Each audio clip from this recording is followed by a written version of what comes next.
Hey guys, it's Rachel. I'm really sorry that this video is going up so late because it's Saturday night and I normally make a video for Thursday. I started a new job I started a new job on Wednesday. So I came up to London on Tuesday. And it was late, it was pretty late, and I had a suitcase that was just enormous. And then I was up the next morning pretty early to get into work, so I knew where I was going and stuff. And I ended up working. What time did I leave the flat? Like 9 o'clock, and I got home at like 11:30 in the evening. So it was kind of a bit hectic. But it was amazing as well at the same time, and I had the next day off, and even if I had been asked to go in, I really wouldn't have been able to. It's taking a lot for my body to adjust being here. But it's basically an internship of some sort, or work opportunity. So it's not really decided what I'm going to be doing, but I have been helping out with preparing things for the photo shoots. And then yesterday I just worked with one of the other girls. She kind of it's like the business director, I guess, and doing some work with her. And I am really, really enjoying it. And on Monday I'm going to actually sit down with Hermione and Madeline and just figure out what I'm going to be doing, to be quite honest. But I am really, really enjoying it, and it's making me incredibly happy, and it just really feels like a brilliant start to the new year. I've been off today, which is cool. Finally got myself some food in, and I'm just going to kind of chill out tonight. I wanted to get this done as well. This week we've been looking at the competitive element of eating disorders, but also not just within eating disorders in the sense of competition, which I will discuss with, who's iller than who's thinner than who deserves treatment, who doesn't deserve treatment. But also the element can maybe it is present with the eating disorder, I think it is, but it also stays on with you for quite a long time after. And that's really to do with competitiveness generally. So work, college, school, anything really, just anything and everything that potentially causes you to compare yourself and to not feel good enough and to feel crap about yourself. So an example which is still, it's not really competitiveness, but not being able to get a job.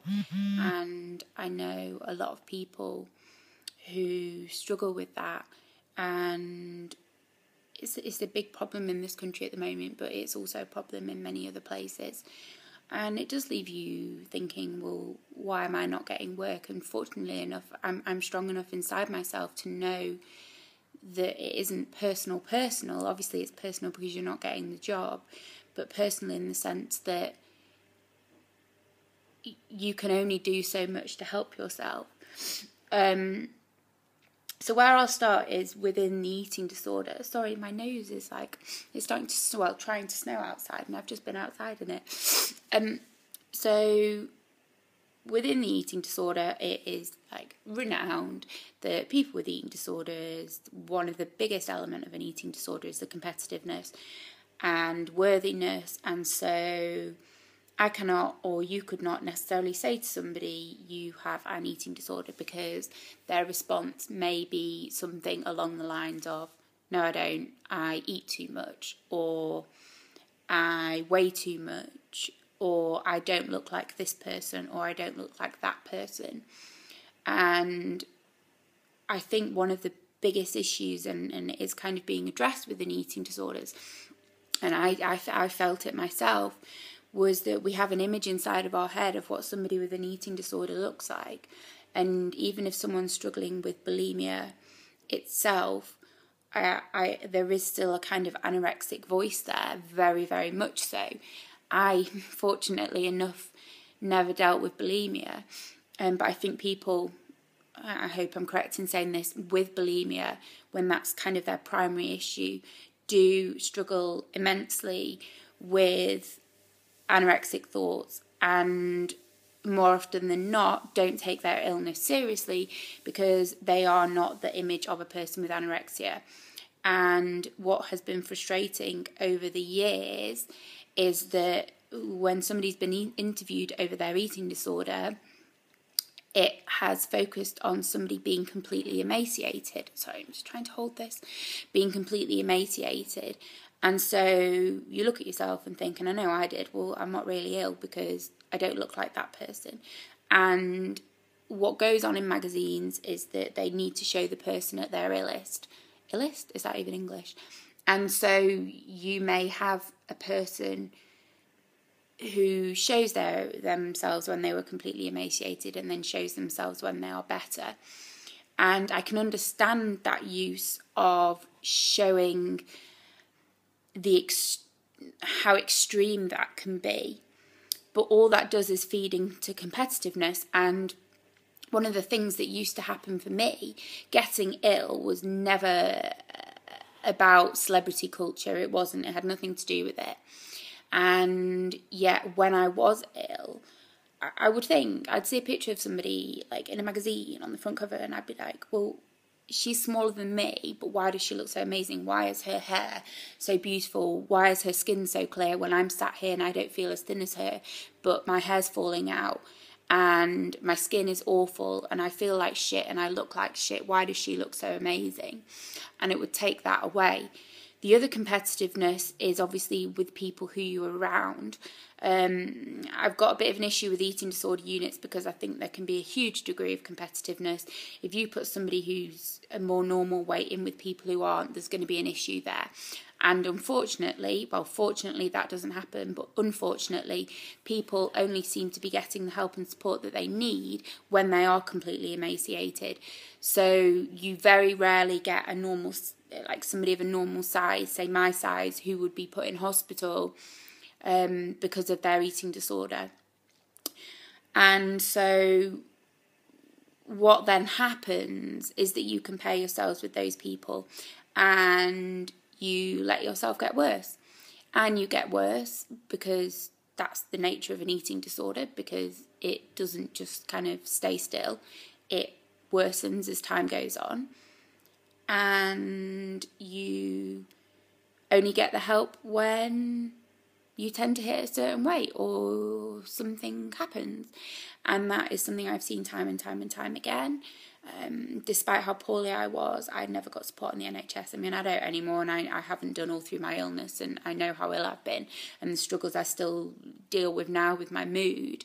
But that element of feeling like you need to be a certain weight to even just go to therapy is a massive, massive issue. And I remember going to be assessed for my eating disorder, and they put the waiting area to go to see the psychiatrist. Right, it was actually on the inpatient. It was on one of the sort of corridor areas of where the inpatients were. So obviously they're walking past me. What's the first thing I do? I compare myself to them, and I'm sat there feeling like literally like a complete fraud, as though I don't really have a problem. And this is the issue that really needs confronting in eating disorders. And I know people who also won't go to self-help groups because they say to themselves, well, I'm not thin enough to go to a self-help group, and everyone there is going to be thinner than me and iller than me. And the group I run online is run online purposely because I don't want people necessarily having their first moment of joining a group to be sitting in a room with people they've never met before. So before we even did the first meetup, which was just having a coffee like meetup, the girls got the chance to talk to one another and get to know one another, so that when they met, there wasn't this overwhelming sense of who's thinner than who. And whilst I know members in the group still have that problem, they've built friendships enough to, I hope, not compare themselves in that way. And I know that there are problems there. I speak to many of the girls about those issues, but I would like to think they're reduced slightly by the fact that they know the people. And I think that once you get to know somebody, that although you might compare yourself to them, that with their support, so say if one of the girls can't come to the group because she's saying, I look awful, you're just going to all judge me because of how fat I am, and compared to the rest of you, I just look awful, that they can say, look, come on, we know you, we've met before, we're not going to judge you, and let's just get together and have a chat. And that's a really powerful thing to be able to deal with when it comes to getting help with people. And I just think it's so important. With regards to competitiveness in other senses, I was hugely competitive. I wouldn't be able to deal with it if I didn't get the right marks. But the thing with me is I wasn't competitive with other people. I haven't really ever felt, and I've never felt like I needed to be better than anybody else. I've struggled with insecurities with regards to feeling not good enough. It's something that used to happen with my girlfriend, that I would see all that she was and had and think, well, I have none of those things. And I still do that now. And I have to really sort of, slap myself a little bit and just say, Rach, you've got what you've got. You need to remember what you have and what you can do.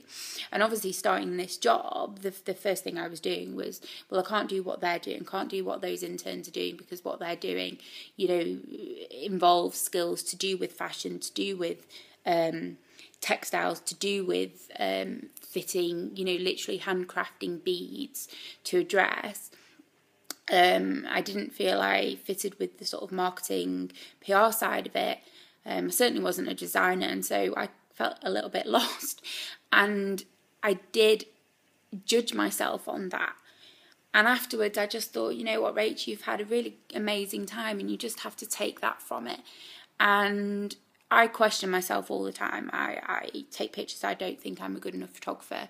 I don't particularly think I'm brilliant at everything. I think that I have a number of skills that I'm good at, but I don't feel like I have one specific thing that I could excel at, and I find that very, very difficult. And I have to challenge myself with that all the time. And to a degree, that's normal, because we want to improve and we want to do better. And I don't think that has to be a bad thing. But if we are constantly competing against ourselves or other people, we're not going to get anywhere, because we're just going to make ourselves miserable. So my biggest advice with that, well, with regards to eating disorders, I think that it's something you just have to challenge. You really, and it's not really going to get better until you start to get better. As for competition and competitive with yourself, with other people, maybe it's about listening to what other people say to you. Maybe it's about listening to the voice inside of you that say, no, you are good enough. And I have to just sit here today. I'm 31. I still don't have a career as it is, but I'm doing what I can do, and that's all I can do. And all you can do is what you can do.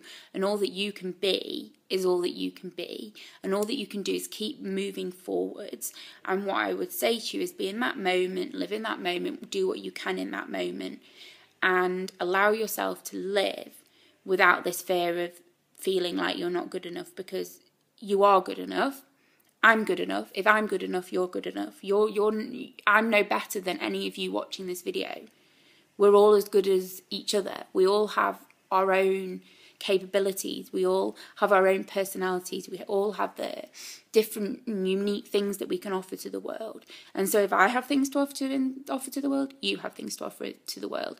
And if you're sat here thinking, but Rachel has things to offer to the world, I'm thinking, well, you do. Okay, so I'm going to leave it there. I'm sorry it's so late, and as ever, I will say I love you all, and I hope you have a wonderful weekend, and okay guys, bye.